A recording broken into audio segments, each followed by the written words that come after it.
Fala galera, tudo bem? Tudo tranquilo com vocês? Professor Wagner aqui do Física Agora Vai, o seu canal de Física aqui no YouTube, beleza? Galera, conferindo aqui as coisas e vamos nessa!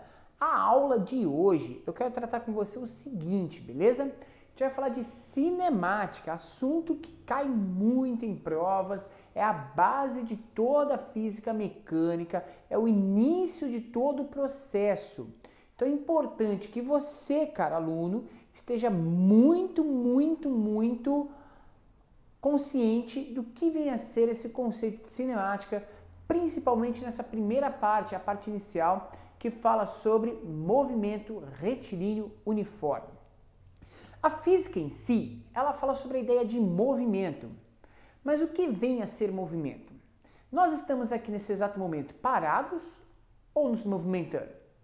Quando a gente começa a avaliar a relação de estar em movimento ou estar em repouso, a gente precisa sempre adotar um referencial.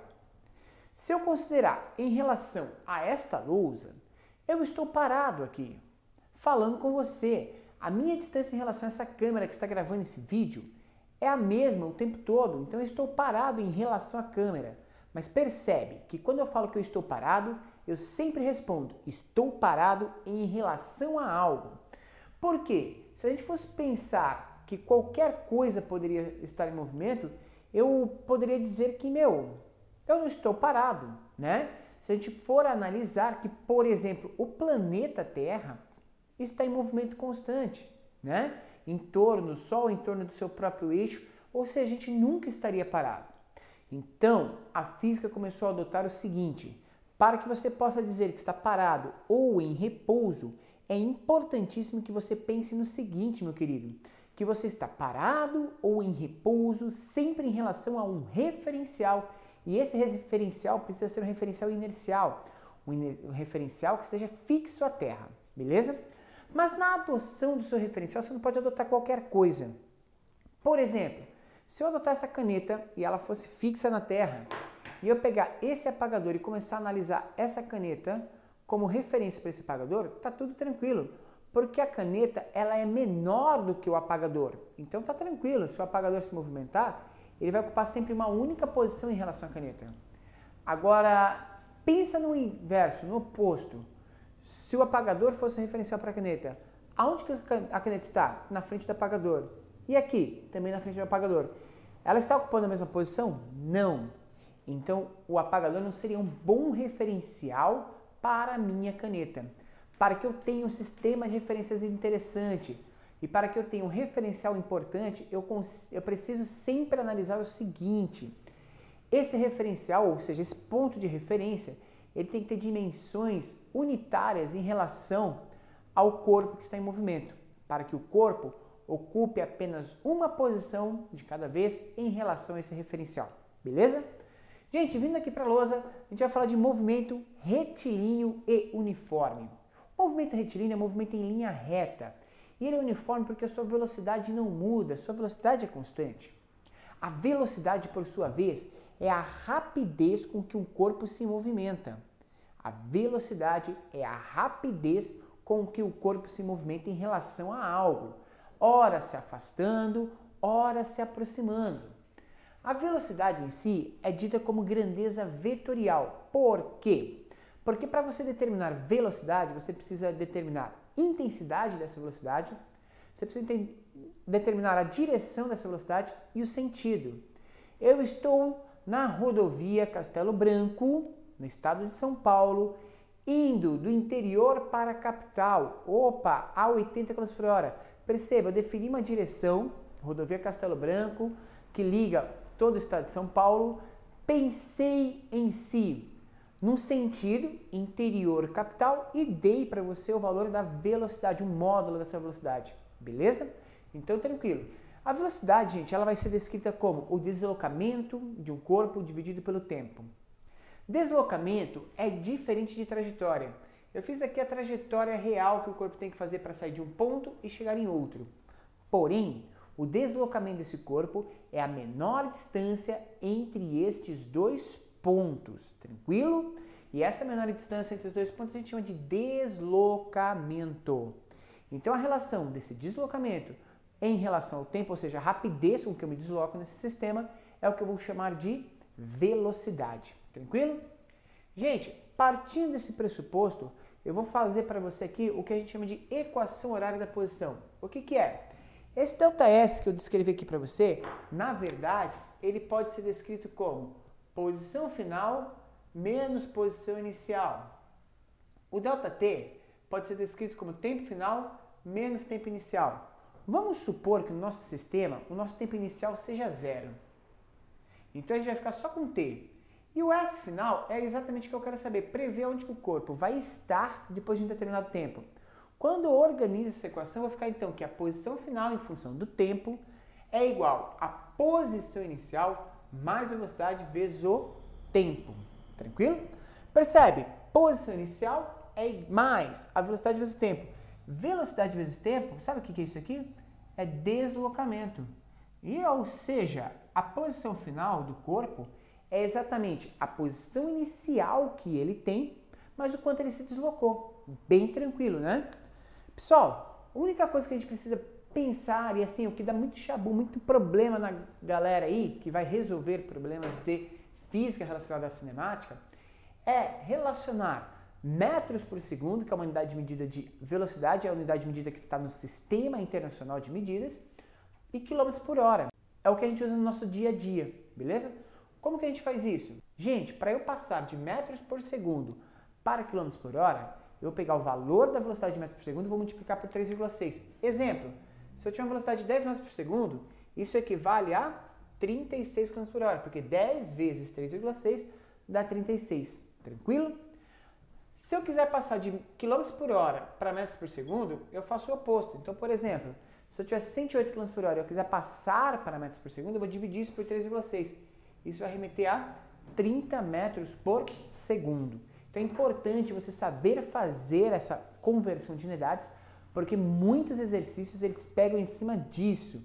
E observe sempre na hora de resolver o seu problema, qual unidade que esse problema trabalha. Tranquilo? Gente, ainda dentro de cinemática, um dos conceitos importantes da cinemática é a relação de ultrapassagem. Dois corpos em movimentos com velocidades diferentes podem estar no mesmo sentido ou em sentidos opostos. Qual que é a relação de ultrapassagem entre eles? É simples de resolver, eu vou te dar um macete aqui, ó. Na ultrapassagem de corpos pontuais, ou seja, corpos que a dimensão do corpo a gente vai desconsiderar, a gente vai fazer o seguinte, eu vou pegar a velocidade do corpo a velocidade do outro corpo, que é o corpo laranja aqui, então eu peguei o azul e o laranja, eu tenho a distância entre eles, certo? Como que a gente resolve isso? A gente vai resolver por uma coisa chamada velocidade relativa, que é a velocidade de aproximação do corpo A em relação ao corpo laranja. Vamos supor que esse corpo A esteja a 30 metros por segundo e o corpo laranja esteja a 20 metros por segundo, beleza? Galerinha, pensa comigo, ó, vem cá. Qual que é a velocidade de aproximação? Percebe que a diferença entre eles é de 10 metros por segundo. E essa diferença é exatamente a velocidade de aproximação. Por isso que a gente fala que a velocidade relativa nesse tipo de sistema é descrita dessa forma. A velocidade relativa é a velocidade de quem está atrás menos a velocidade de quem está na frente. Isso vai dar a velocidade de aproximação. Vamos supor que ele precisa se aproximar 100 metros. Então, eu conhecendo a aproximação, conhecendo a velocidade de aproximação, eu consigo calcular o quanto que é o tempo para que ocorra essa ultrapassagem. Como? Utilizando essa relação. A velocidade é 10, ele precisa se deslocar 100 e eu vou achar o tempo. Equacionando isso daqui, a gente vai achar que esse tempo aqui seria igual a 10 segundos. Beleza? Então é bem tranquilo, gente. Não tem erro para calcular isso daqui. É só você prestar muita atenção. Mas esse caso aqui que eu resolvi agora para você, de velocidade relativa, eu falei para você de dois corpos no mesmo sentido. E se esses corpos estiverem em sentidos opostos? Como que eu faço, professor, sentidos opostos? Cara, sentidos opostos, o esquema é o mesmo. Olha só, a única coisa que vai mudar é que ao invés de eu subtrair as velocidades, eu vou somar elas, porque eles estão se ajudando nesse encontro, certo? Vamos supor que esse cara esteja 10 metros por segundo, esse cara esteja 30 metros por segundo. A velocidade relativa entre eles aqui, então, vai ser 10 mais 30, que vai dar 40 metros por segundo.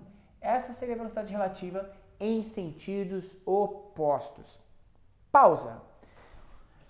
Ultrapassagem em mesmo sentido, os dois indo para o mesmo lado, a gente subtrai as duas velocidades. Ultrapassagem em sentidos opostos, a gente soma as duas velocidades, beleza?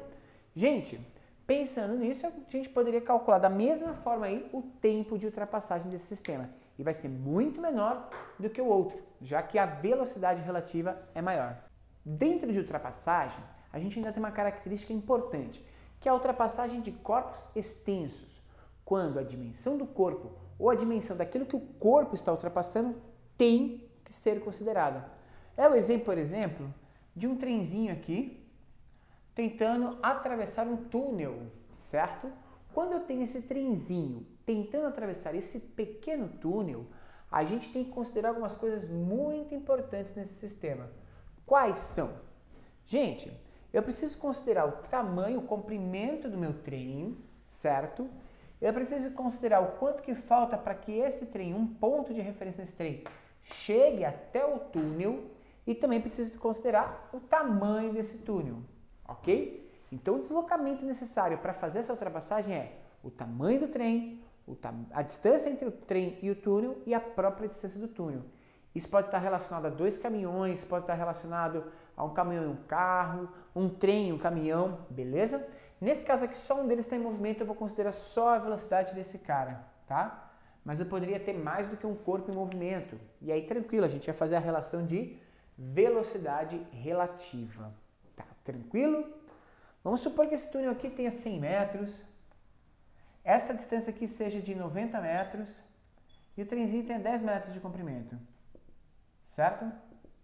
Então, galera, vamos supor que o trem está viajando a 20 metros por segundo.